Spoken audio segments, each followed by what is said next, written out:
Hey, good morning, all. Welcome to the Common Good podcast brought to you by Vote Common Good.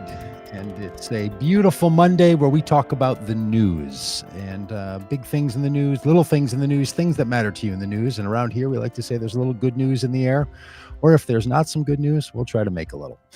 And we're glad to have you along. I am in Minneapolis sitting down. My guest is also a person from the Minneapolis area. So I don't know. Tell us where you're from if you're watching in the chats. And you can put your contact information in there. We'd love to know where you're coming from and where you're listening from. Around here on the Common Good podcast, we take our Mondays for news, Tuesdays for politics, Wednesdays for faith, Thursdays for important issues, Fridays for science and economics. All of that to encourage you to pursue the common good in your own life and in your own ways. And just a little reminder, we're going to be doing an immigration and refugee focused fall tour on bicycles from San Diego to St. Augustine, Florida, and in towns all around the country. Maybe it's just for you not going to be a 3,200 mile bike ride from coast to coast along the southern coast and along the border. Maybe for you, it'll be, I don't know, a trip down the block or around the building or up the street or to the neighborhood park. We'll invite you to put together your own ride to raise awareness and raise a little money for the people who do refugee work and immigration work in your own town. You can find all this over at wethepeopleride.org or at votecommongood.com. All those places will take you to the right links, and you can ride with us September 10th to November 14th as we raise consciousness and awareness around what's going on in our immigration and refugee spaces. So really glad to have you along with us today. So click on over there. Hey, and if you're also in Minneapolis and you're listening and you normally listen to National Public Radio or Minnesota Public Radio as I do, take this as your respite from that horrible fund drive that they do 4 times a year. So, if you're like me and you find yourself all of a sudden scanning the radio dial when you're in your car, take this as your little break from all that. And if you're in Minneapolis and you've looked outside, the skies are exploding with green up in the trees. I hope that's true where you are as well. All right. Well, Laura, good to see you. Thank you for being a part of this. Laura Mulliken is Executive Director of Trafficking Justice. Now, Laura, we chatted a couple of weeks ago about this really important issue of human trafficking and specifically sex trafficking that goes on in our society. And I'll have to say that for a lot of people, when they see this show up in their feed or they see it in the podcast description, there's a lot of people who just don't really want to talk about the issues of human trafficking and certainly not of sex trafficking, right? It's one of those issues that lands on people and feels really heavy. And people don't know a lot about it. It shows up in our news. And I think for a lot of people, they're really unaware. That's not true for you. You've been engaged in this work for a while, and in fact, work for a whole organization that does this. So, will you give us a little background on human trafficking and specifically sex trafficking and how it happens and why it's something that is so important and why it's newsworthy for people? Yeah. Sex trafficking is a huge topic. Sex trafficking falls within a spectrum of what we call human trafficking. Human trafficking can involve labor trafficking, it can involve debt bondage, it can involve human organ trafficking. Sex trafficking is the in the $152 billion global estimate, about $99 Wow. billion a year is brought in illegal revenue. And of course, that's an underestimate, probably because it is illegal revenue, right? About $99 billion globally is brought in through sex Mm. trafficking. Sex trafficking it falls within sexual exploitation. So if someone is asked to perform a sex act or in exchange for some kind of service, good, financial gain. When sex trafficking happens, that's taken a step further because there are 3 parties involved. There's the trafficker, Mm. sometimes we refer to them as the pimp. So that's really the supply side, right? They are the business owner, and then there's got to be a customer, so someone who is purchasing sexual services, and we often refer to them as the sex buyer or the a John here in the US. And then there's the victim and survivor that kind of at the bottom of that triangle because um, they are what is being sold for someone else's pleasure. So there's that three-party thing, and that sets that apart as Mm. sex trafficking versus exploitation. So does that mean then that sex trafficking is specifically as a category or term has to involve that third party, someone else who's operating a business Yes. and selling another person's services? If it's not Yeah, that and the person's offering themselves, that's not considered sex that is trafficking. correct. We would say that it's all sexual exploitation. Trafficking involves those three parties. We also have circles where prostitution is sexual exploitation, but that might be someone who, because of a lack, is actually choosing to sell themselves. And that would be prostitution. If you are sex trafficked, you are prostituted, if that makes sense. And Okay. then here, like we live in Minneapolis, right? So uh, sub-zero temperatures in the middle of winter, and you have a runaway teen who is looking for a way to get out of the cold for the evening, and they are Hmm. exploited sexually, but not trafficked. When someone offers them a warm meal or a place to stay, they would be sexually exploited in, offering sexual services in exchange for food, warmth, shelter. Um, but it doesn't rise to the level of sexual trafficking. Does that make Okay. sense? Yeah, it does. And that's very helpful. Thanks. Because, again, I think a lot of people get unnerved when they hear stories like this and they don't know how to think about it. I guess in two big news stories that people might be familiar with, one of them is the current congressional representative from Florida named Matt Gaetz. And Yes. Matt Gaetz, in my opinion, among other things that make him a person who is unqualified to serve for the public good, is accused of sex trafficking. Yes. And basically, he's trying to argue, no, maybe sexual exploitation, but I didn't really traffic anyone. Maybe I was lied to about the age of the person. Um, Hmm. the age of the person in his case, a 17-year-old that he apparently was paying money to have sexual acts with, that is considered uh, some kind of a separate crime because of the age of the person he was engaged with, right? Yes. Um, and that's different The than if he took her across state lines because that comes up a lot, right? And I'm not trying to Yeah. belabor the point. I just think it's good for people to feel like they know this stuff. So when they hear it in the news or they feel Yeah. like they can talk about it, they don't have to avoid it. What's with that? If a person pays like Matt Yeah. Gaetz pays for someone to go to Bahamas or go to Washington D.C. or something, then it's considered some kind of separate crime and sex trafficking. Is that right? Well, I think a couple of things come to mind when you say that, Doug. One, we would say in the midst of our highly sexualized culture, right? We still, under the law, say that if someone is sold or if they are brought into trafficking by force, fraud, or coercion, you don't even need to prove Oh, that force, fraud, or coercion if they in the state of Minnesota, if they are under the age of 18. okay. So basically, the law is saying, if this is sex with a minor, an adult with a minor, that rises to a different level, and you no longer need to prove that they were forced into it, that they were defrauded somehow, Okay. or that they were coerced into this act.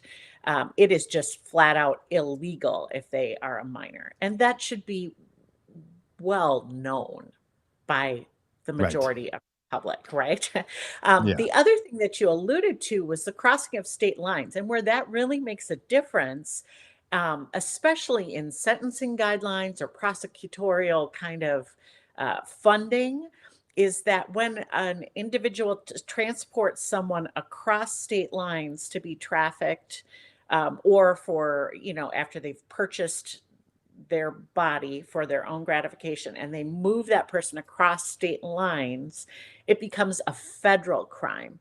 So then it can be prosecuted or Mm, tracked under a federal okay. law instead of the local state laws, which vary from state to state, as you can imagine. So another one of the big story, like if that one is now, I guess in 2017, there was a very well-known story of Jeffrey Epstein, who was Yes. involved with another person, and they were basically hiring and paying for women to have sex with men. And we should make a point here that while much of the sexual trafficking is of women, it's not only of girls and not only of women. That is, It also happens to men. But in this case, it was women who were yeah. being uh, trafficked. So, and that's a enormously big story that they believe touches all kinds of people's, famous people's lives, right, that are involved in all of Yes. this. Can you say a little bit about that? And did the revelation of the Jeffrey Epstein practices, did that, what has that done to the understanding and the popular Mm. awareness of issues of human trafficking, sex trafficking? I think one thing that it has done is to raise our understanding that predators can be anywhere, right? It's not uh, it can be an everyday person Mm, and it can be someone who is extremely wealthy, like Jeffrey Epstein was. And when you look at, for example, the Epstein and the R. Kelly documentaries that are on Netflix, I think one of the good things that it did was to actually raise a level of awareness of how vulnerable teens mm, can be. We know that our brains are not fully developed now until into our mid 20s, right? And so if I can introduce coercive practices or gaslighting or pressure on someone when they are a teen, I have that much more control over them or mm, possibility of control. And I think the other thing that the Jeffrey Epstein story really highlighted was the massive amount of vulnerabilities that there are for our young people. You don't have to be someone who grew up in a house where someone was prostituted. You can mm, be someone who has unaddressed or untreated mental illness in the home, or they've witnessed, not even experienced, but just witnessed domestic violence within their home. It mhm, affects our psyche and our wiring of what we expect to be normal. Um, so a wide variety of vulnerabilities. Sexual abuse as a child is something that is a common thread that runs through people who end up being sexually trafficked. Um, Sexual abuse, incest, maybe there's alcoholism or drug use within the household. Often it's factors that are surrounding that child that create vulnerability in that child for someone who can come in and say, "Oh, I understand your problem," or they meet a need. That kid's hungry all the time. And so they are simply coming in with food, or love and affection. Yeah, so I think it has made us, sadly, those stories have made us aware of how we need to build protective factors around young people, particularly. and some of the work you do is to help faith communities recognize their role Yes. in this and their place. And one is to say, "Hey, let's all be aware this is happening." There's a number of awareness campaigns that happen nationally and in different states for people to pay attention at airports, at shopping malls, like if Yep. you see something. But the other side, and you're welcome to talk about that now if you'd like to, but the other side is you help to raise awareness inside of faith communities and other communities for people to recognize that their own children in their communities could be vulnerable or might be participating in Yes. sex trafficking And that comes as a pretty big shock to people because folks have in their minds what they think it would take for someone to be involved in some kind of sexual exploitation that could lead to sex trafficking. And Yes. it's, in your experience, it's not always what people's, I guess, myths, in their head or their presuppositions about who would be someone that could be vulnerable to being trafficked. Yeah. Well, I think, Doug, if you look back or I look back at my middle school years, can any of us say that we ever went through our middle school years and felt confident and secure in who we were at all times? I mean, that in and of itself is a vulnerability, and so These are I apparently think people that in didn't have gym class, if that was the yeah, case, that they exactly. So in the faith community, we are living and swimming in the cultural waters around us on a daily basis. And actually, sometimes I've seen overprotective parents actually tip their kid into rebellion, if you will. And so they start Mm, dabbling in areas that aren't safe. So well meaning parents who are just trying to cocoon their child, but the strictures are so tight that they then start sneaking out of the house or experimenting with substances or alcohol or things that put them in places that their parents have no clue that they are mhm, there. mhm, The other thing that I've seen so prevalent, and this is really statistically, they're working on some studies now nationally, but they're seeing a rise in online grooming and exploitation. So, grooming is when someone is taking the time to build a relationship with that person.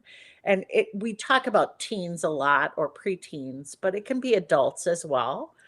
Um, they build a relationship online with this person, and I can pretend to be anyone online. sure.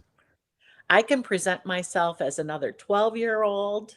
I can present myself as a 22-year-old hot guy from Mhm, college who's interested in this high school girl.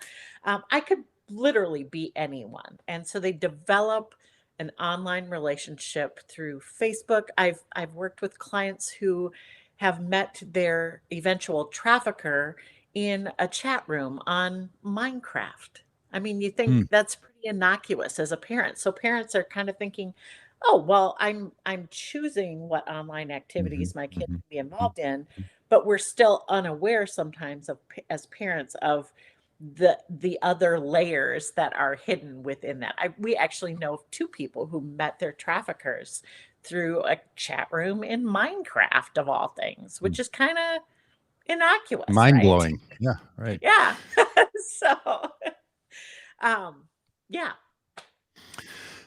So, how does a 15-year-old or 14, Mhm. 16-year-old, how do they end up in a situation where they're being sexually exploited or sexually trafficked? Like, can you just sort of talk about that, what you've Yeah. learned from all the people you've and stories that you know? Like, how does it happen? Because, look, for the runaway child, for the kid who's gay and has to get out of his house, and these are people that I've met, and they end up living on the street because no one will take them in, and then someone comes and gets them. That's a story that's familiar to a lot of people, that kids Yeah. feel abandoned or feel left out or have been abused or, told horrible things by their own family, and so they hit the streets and they try to live, outside the normal structures. But that's not the only place where this trafficking happens. It does happen there. We should talk about that. But it also happens in situations where they meet someone, say in Minecraft chat room, Mhm. and then what happens? How does that develop? Well, I think part of this, as I've been in this a little longer now, I really believe that our culture is complicit in the grooming of our children Hmm. and the grooming of even our young adults, because we live in a highly sexually charged culture. So most uh, well, I'll present in front of like a group of high school students, for example, and I can talk about sending nude selfies. And, you ask a group of teenagers, they're not going to cop to it themselves necessarily, but I will ask the question, how many of you have seen a Mm. picture that was meant for someone else's eyes, but you've seen it? Like a, Mm. a sexual picture or a nude or a suggestive, provocative photo that was meant for somebody else, but you've seen it. Every hand goes up. There's Wow. not one that doesn't go up.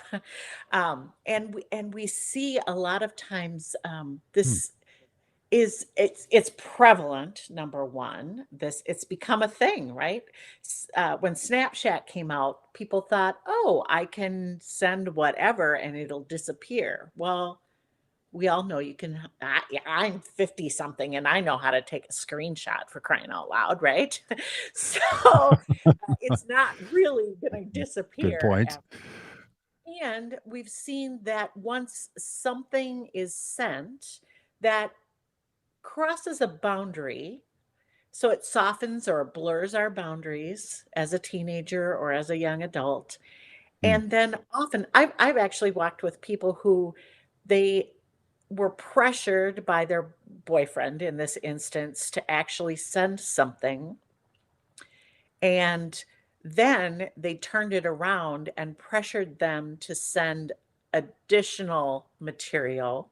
And we see that often with Facebook, Instagram, Snapchat. People are pressured to say, if Doug, if I've got this photo of you, I'm going to show it to your grandma. I'm going to show it to your youth group if you don't send me more. And so they actually end up trying to stop the spread of this thing that they wish they could undo, by actually providing the Mm. person who's exploiting them with more material. And it also, there was just a study. Oh, I should have taken notes. There was just a study that came out that had some astronomical percentage of teens will actually meet the perpetrator, the exploiter, in order Mm. to try and gain those photos back. And we know that is not going to end well, because I'm not Oh going my to go goodness. meet you and you're just going to hand over the leverage that you have over me. So that's often then when, um, yeah, there are a million stories of how people end up in trafficking. There's that, but it's almost always like a cycle or a series of events. So I'm thinking of another young woman who was in her probably early 20s, and she was on a dating app and went on a date. Did the smart thing, met them Mhm. at a separate location for the first date or whatever. First date went okay. So, second date, uh, he picked her up and had to stop by and get something for his grandma at the house. So she thinks, "Oh, what a sweet guy. He's picking up something for grandma." And so they go in where his friends are there. She is gang raped. It is Mm. filmed, and they use that as leverage over her Oh to my goodness. actually, um, eh, be sold to other individuals. So, it's just, I mean, evil knows no boundaries or limits, right? Yeah. Every story is different, but there are a lot of commonalities. Yeah, I mean, these are really heavy stories for people to have to Yeah, carry. I'm sure in the work that you do and where others are talking to people who have experienced sexual trafficking or human trafficking. yeah, Um, there's a lot of pain in yes, that. So, I think that it's one of the reasons that people don't want to talk about it. I mean, I feel that for sure, and I'm guessing others yeah, feel it as well. And it can be easy to want to divert your eyes and your ears and just say like, I don't know what I can do about this, and then to minimize it. So what I'm wondering is when we were children, the big worry was, I don't know, stranger abduction, danger, right? Like danger. somehow, Yes, and I don't know, razor blades in apples, as if someone yes, wouldn't see this, yes, and it over time, it's sort of come out that, like, there were no razor blades ever in apples. There were no syringe needles sticking out. Like this Yeah. was just, I don't know, fear mongering. There are stranger abductions, but it didn't feel nearly to the level of, paranoia about every, you know, work van that drove by Yes. someone's house. Um, is this like that? Is this something that, yes, there are an occasional story or two, and they're horrific, and that Yeah. stirs up the fear? And so, really, let's be more temperate about the fear of this, or Yes. is the sexual exploitation and sexual trafficking something of a different scale? Yes.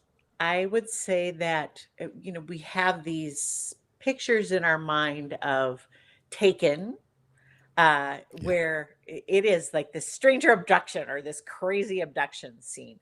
Those things do happen, but far more often, why we miss trafficking or why we miss sexual abuse, even, is that it is someone that we know or trust. It is someone that is Mm, familiar to us.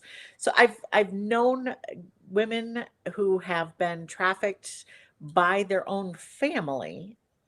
mm, Um, and I've also met, goodness, I can't tell you how many met their trafficker actually because they were someone who was coming alongside of the family, or alongside of that young mm. child to fill a void. So, maybe it's a fatherless home and a guy who is trusted comes in to be, the stand-in dad. And we I see. need those people, but we need those people to be safe people. So, I talk often with families about, it's not enough to kind of have your kid have personal, Mm, physical, like body language around body privacy or yeah. body boundaries, but also to pay attention to their gut. If someone makes them feel funny inside, right? That uncomfortable versus comfortable. And don't force my kid to hug strange uncle so and so from down the block if it makes him feel uncomfortable, right? Yeah. Right. Um, Right. and then I think too, um, gosh, there is this rise of problematic sexual behavior among minors right now. It's an epidemic.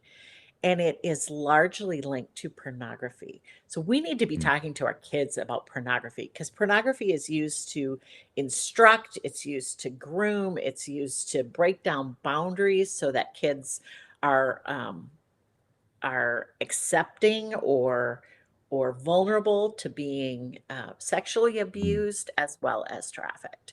So we've Yeah, and that's got to be interesting talking about because pornography. you're talking about the power and the negative influence of pornography, not just on the sort of moral side No, and the bad thoughts someone's going to have. You're suggesting that it has a public health and a public safety component to it, that it's absolutely. often used, and those are some of the same channels.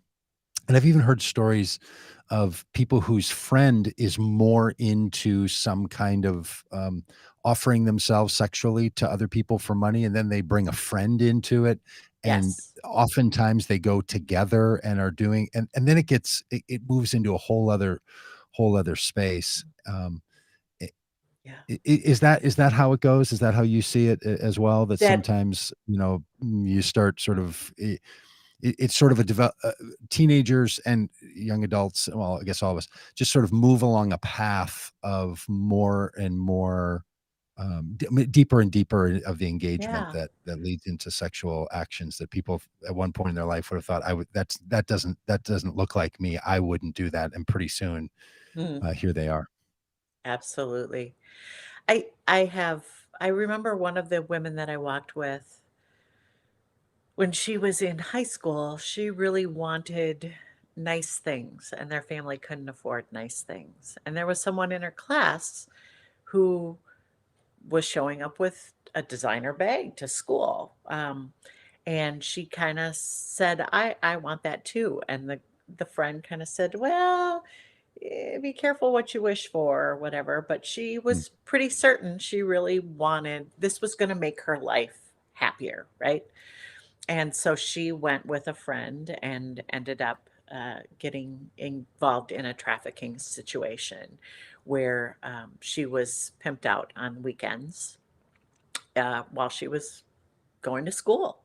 And Mm. on the weekends, she would be picked up and she would be sold and then dropped back home. But she got introduced to it through a friend, and often in the sex trafficking world, at least here in the United States, we have what's called a bottom girl, and they are the person who's kind of the closest confidant. They're the Mm. top person trusted by the seller, the trafficker. Um, but even in their name, right? We're still gonna keep you in your place because 'cause you're known as the Yeah. bottom girl or the bottom bitch, and that person is often responsible for going out and recruiting other Mm. young women or their friends and bringing them back. We saw that even in the Epstein story or the R. Kelly story, right? They they have been working as being prostituted, and then they are sent out to recruit other young Mhm. girls to come and work as well.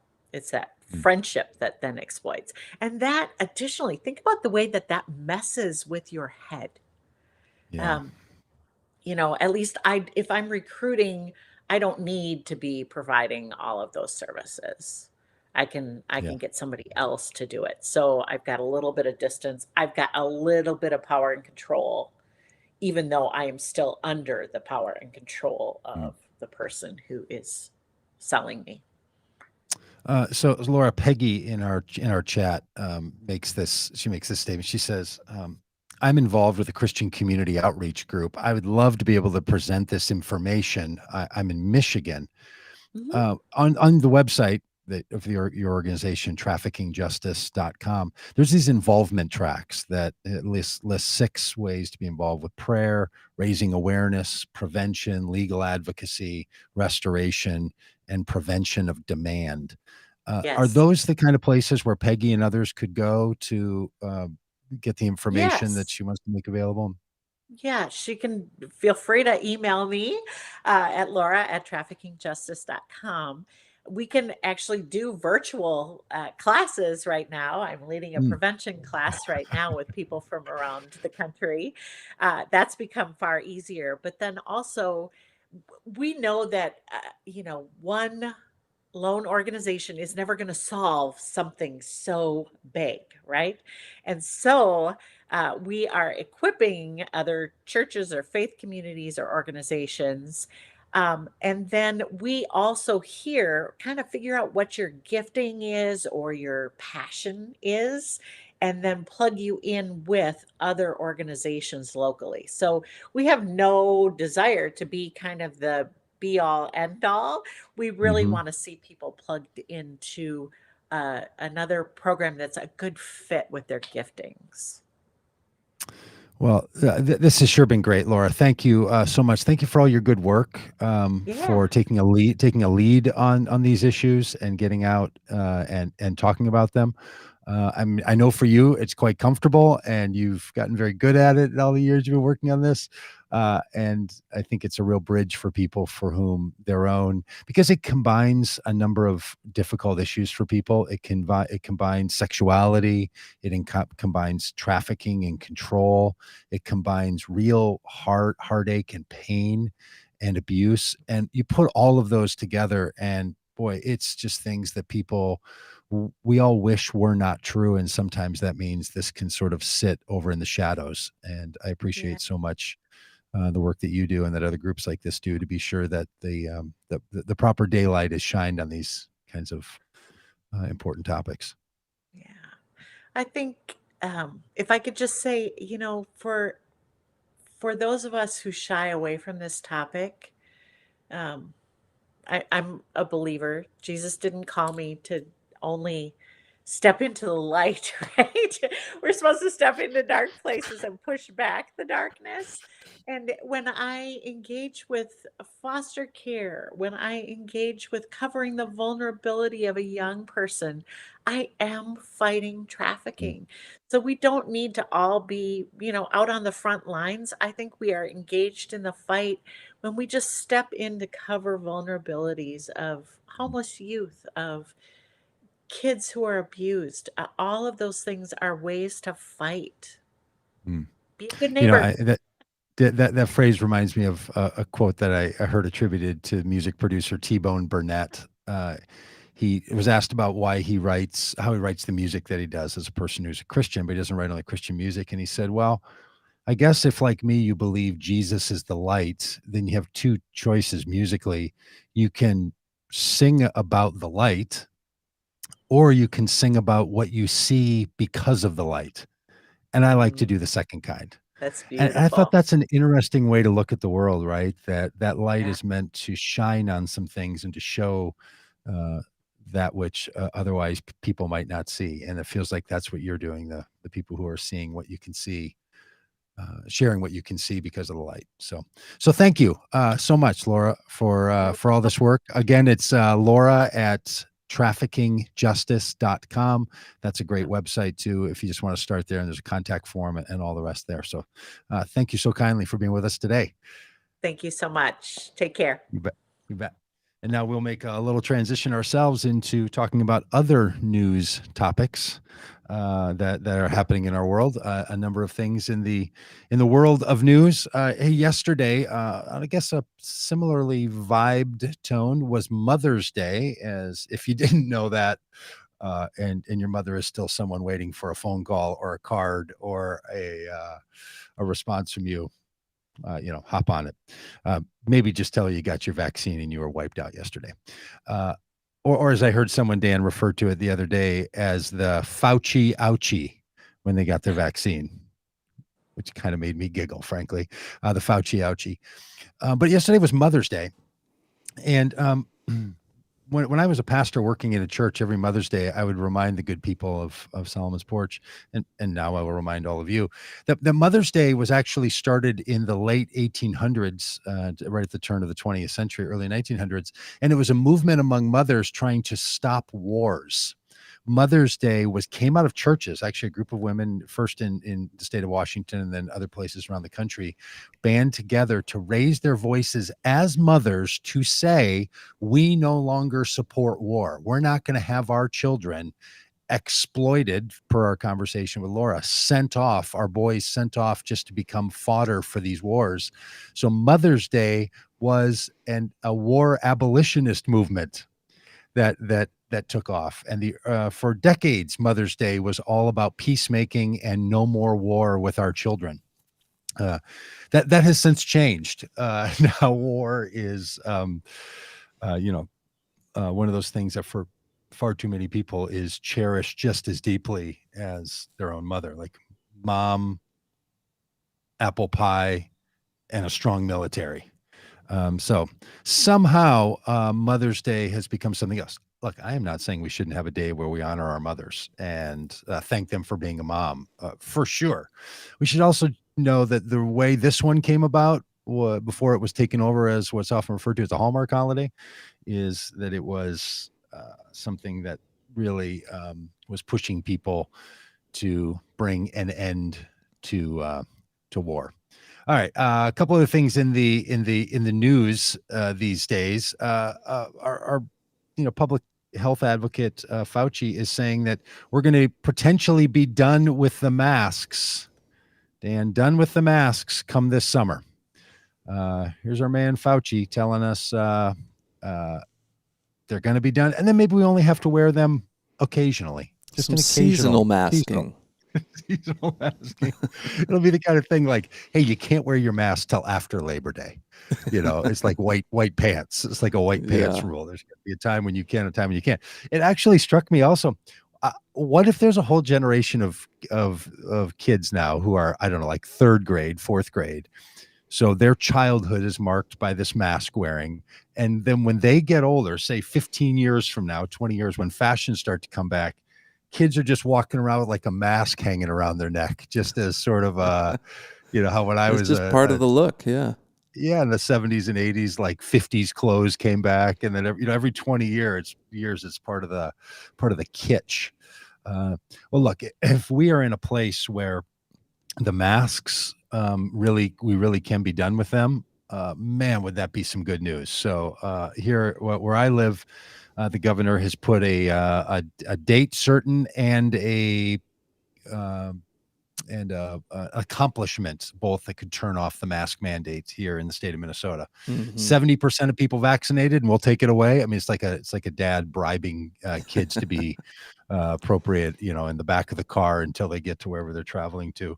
Or July 1st. And my daughter said the other day, she said, I wonder if masks are just going to become like normative for certain people. Well, in other And, countries, it is pretty normal to just wear your mask around the city so you don't pick up everyone else's germs for every other disease. yeah, what do you think? Do you think there's a chance of that? That people are going to keep it around? I think, like, if I'm stuck on a subway packed in with a bunch of people, I might sneak on a mask. I thought this was interesting too. This article where people like it because it's almost like an invisibility cloak. They like to just remain anonymous. It's kind of an Yeah, she interesting. writes in that article in the Guardian. The headline is "The people who want to keep masking. It's like an invisibility cloak." More than a year into the pandemic, some people prefer to keep wearing their face masks even outdoors in public. And one of the people in the article is quoted saying, maybe it's because I'm a New Yorker, or maybe it's just because I always feel like I have to present my best self to the world.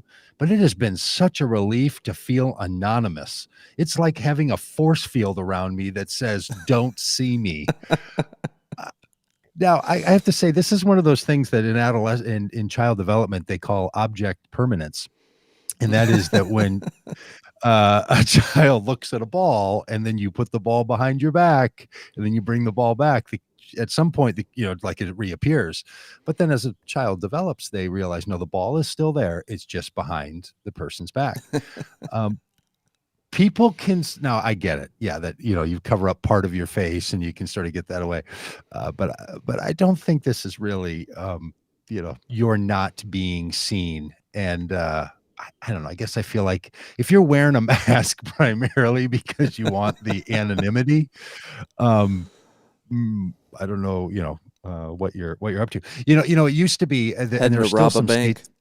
Well, there are some states that had to change their laws. Did you know that many states had on the books that you could not wear a face covering in public Oh, for that reason or for something. that reason? Yeah, that like, hey, no, no, no, no, We no, need no, to no, know no, who's you walking can't. around You're here. not sneaking around, walking in the bank with a. And now, if you walk into a bank without a face mask on, you're I violating. I am a mean, little this is. surprised that sort of the folks that are a little paranoid about the government knowing too much or big data, all these facial recognition systems all over the country. It might be kind of nice if they didn't know your every move based on where your face is. Yeah, So. maybe you should be saying, "Hey, we're going to cover up our faces so that all these cameras that catch the people doing the things the cameras catch them doing, like say invading the Capitol. Maybe next time you decide to overrun our democracy and invade the Wear a Capitol while you mask. don't get your vaccine and don't want to wear your mask, well, think twice Oh about the man. power of having a mask on." It did also surprise me on the insurrection day of January 6th when the Trump supporters attacked our democracy that many of them were wearing masks. Like, hey, we're for sure going to. Did I ever tell you the story when Rob Ryerson and I were at the inauguration and we were stuck outside? We didn't get to visit the inauguration, but we were outside of it over at the Capitol in Washington D.C. And there were a few protesters and a few of us sort of cheering on the new woman vice president and the new president.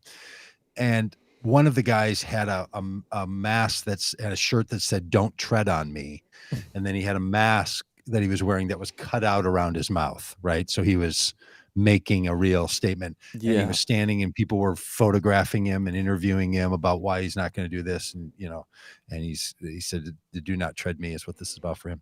And then when the interviewing was done for the spot that he was on, and he stepped aside, he put a mask on, like outside, like around with everybody when he's talking to me. He's like, "Oh no, I'm wearing a mask." It's just when I do It's my just a public publicity statement about stunt. not Yeah. wearing the mask, I am not gonna. Then I'm gonna put on my one that's cut out. I think there might be more people like that than we want to, than we care to acknowledge in our society. But it does feel like we're coming to the end of this pandemic in people's minds, man. I tell you, it just the leaves are blooming on the trees where I live, and Mhm. it feels like, and it's 90 degrees in Arizona, and it feels like we've turned a corner, and people are going to start to we're going to hit 70% of vaccinated people in so many of the states, Oh, and I hope then so, yeah. it's just really going to and I think we're going to fall away from all of this very quickly, and I think the pressure will come off, and that will sort of be that. Hey, one more a couple more news items. The job reports, the new job numbers came out for April, and apparently they weren't as great, and now that's rekindled this debate about the role of the federal government's support of the unemployed in uh, through the stimulus.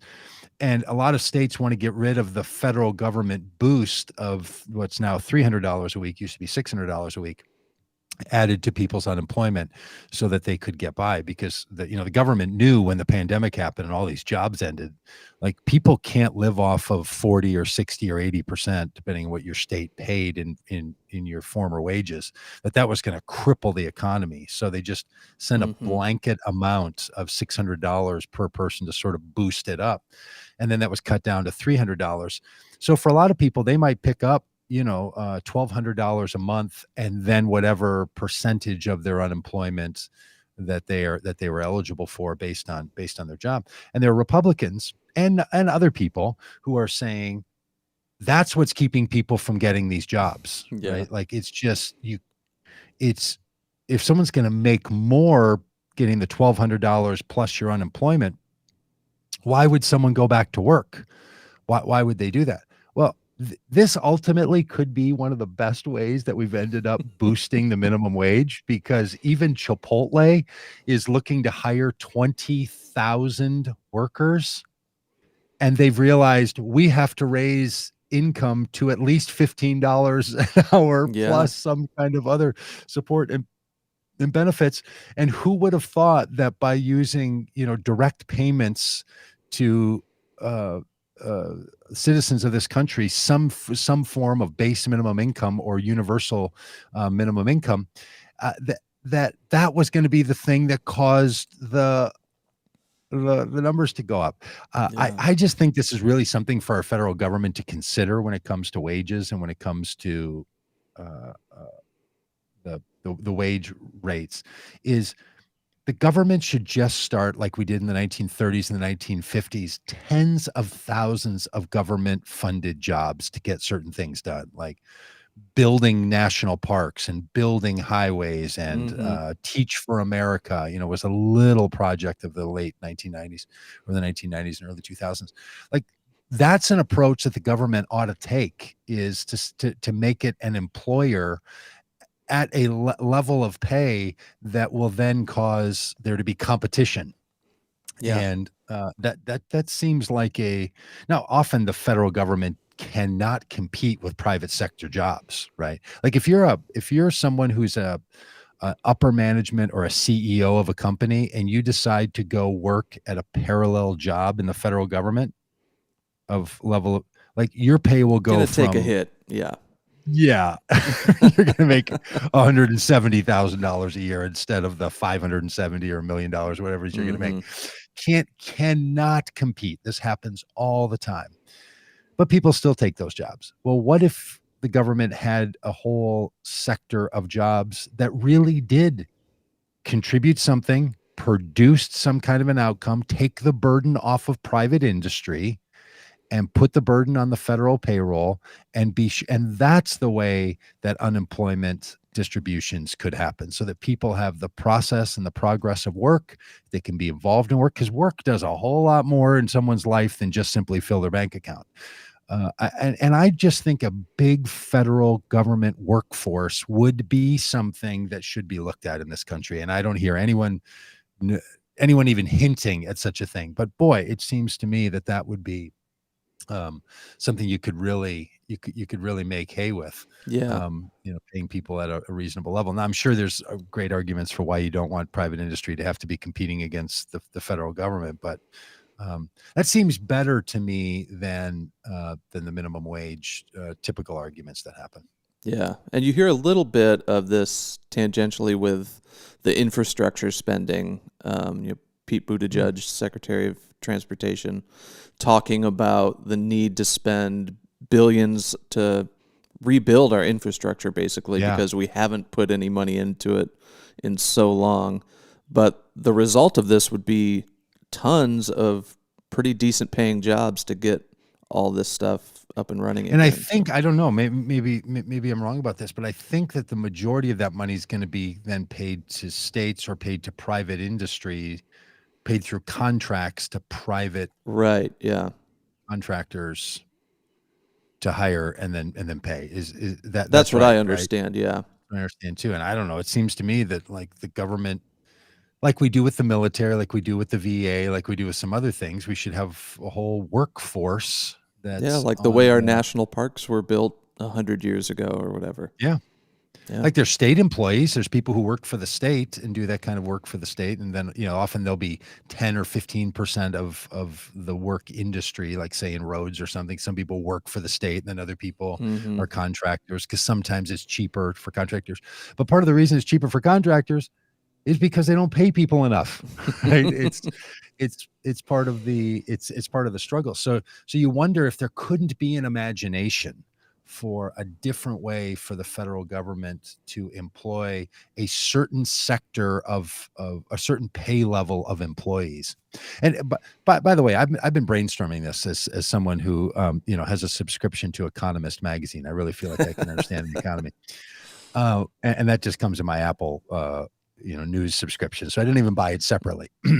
But one of the things that would be, I think the federal government should consider doing, and this is as a big government guy that I am, rather than saying to private industries simply, you have to pay $15 or $20 an hour, that the federal government would set a minimum wage. And then depending on the amount of income and revenue that a business takes in. So if it's a small business and they really feel this pressure that if I pay my employees more, I don't think we're going to make it, that the federal government should make up the gap, Subsidize that minimum wage gap.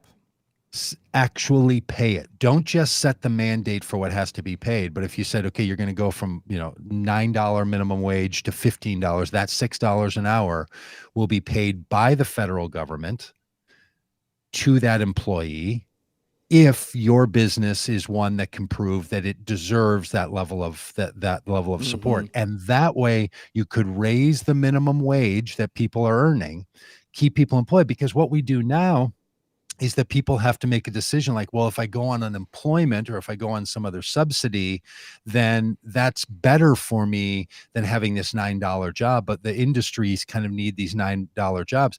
And right now they sit like oil and water that sit next to each other and aren't mixed together. And I could imagine a way where for some period of time, right, I guess, that you're subsidizing Right. the Over the same course money of that you'd 4 be. years or 10 years or whatever we decide There you go. to let businesses adjust to the new minimum wage.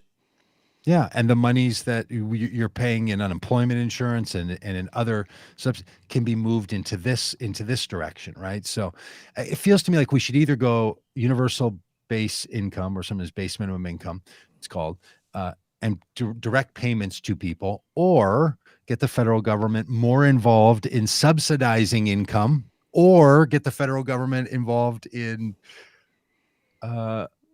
creating the jobs.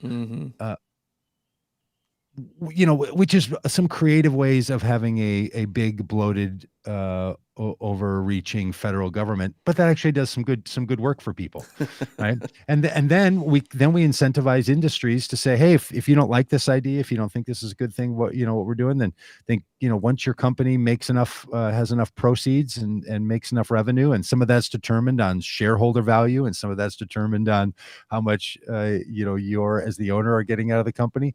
These are all calculation, and we'll decide. Then you don't have to participate in the federal government employee subsidy, minimum wage subsidy piece anymore. Mm-hmm. And if you want the federal government out of your business, just pay them $16 an hour and the federal government will stop chipping in. There's a lot of, but nobody will do that because they would love that, because it would then allow us to support workers in this country in a way that would be that would be so helpful. I mean, Yeah. this is kind of what COVID showed. I believe that this year plus that we've been into the COVID lockdown has shown that you can support these businesses in a whole lot of creative ways, and some of this should be made normative. And I Yeah. know that's why many of the smart Republicans who don't want any of this stuff to be normative are thinking people are going to love this, and we have to start fighting it right now to make even if we think it's a good thing temporarily, it's going to become Yeah. permanent if we're not careful here. Yep. So a couple of news roundups, all the important things going on, an important topic from Laura Mulliken. We really appreciate her being on today, and a few other things happening in our world. We'll be back tomorrow on Tuesday with not only Rob Ryersey, but with a person who wrote a book called Kill Switch. And we did this interview last week, and it was really great. It's about how the Senate works, and specifically about the filibuster. So Adam has become a pro on the filibuster, and he's written a whole book about it. And we get into a conversation, and I think it's just extremely delightful, our conversation about I've this. got to say, when you hear that there's a book about the filibuster, you think, oh, that's a good way to cure my insomnia. But this was a really insightful conversation. I was fascinated just sitting back and producing it. It's really interesting and has a lot to do with the gridlock we experience in our government. So good stuff. If the machinations of the Senate don't fire you up, just give this one a try anyway tomorrow. It's one you'll share with friends. You'll say, hey, I know you're not going to think this is interesting, but this one actually I think turns out to be. Hey, and Dan, I don't know if you had a chance to listen to the conversation we had on Friday with Dr. Erin Wise on the Science Day, where we talked about vaccines. Yeah. She gave about a minute and a half description of how vaccines work and how the mRNA vaccine works. Brilliant. It just solves so many of the questions that a person truly in the chat room who said, I am not getting this vaccine, by the end of her little short description said, like, what, okay, I think I'm reconsidering. I think I'm going to get the vaccine. I felt it to be that powerful too. I had already gotten the vaccine and I wanted to go get it again. It was, I just thought, give me a refill. I'm going to get all three after hearing that. Yeah. Who knows? No, I do think that's a really great episode to share with friends that are maybe on the fence about getting the vaccine, because she just went through all those, well, I don't know about this, and she just lays it out from a doctor's perspective, why it's safe, why it's effective. It's really great. So we will, maybe we'll clip that one out, just that little video piece, and share that around. All right, all. Thanks for being with us today. We really appreciate you being a part of the Vote Common Good daily podcast, and we will talk to you tomorrow. And head over to voteCommonGood.com or to wethepeopleride.org and find out about these rides that we're going to be doing in September to raise awareness around immigration and refugee and border practices, and how we can have a little common good in that world. So thanks all.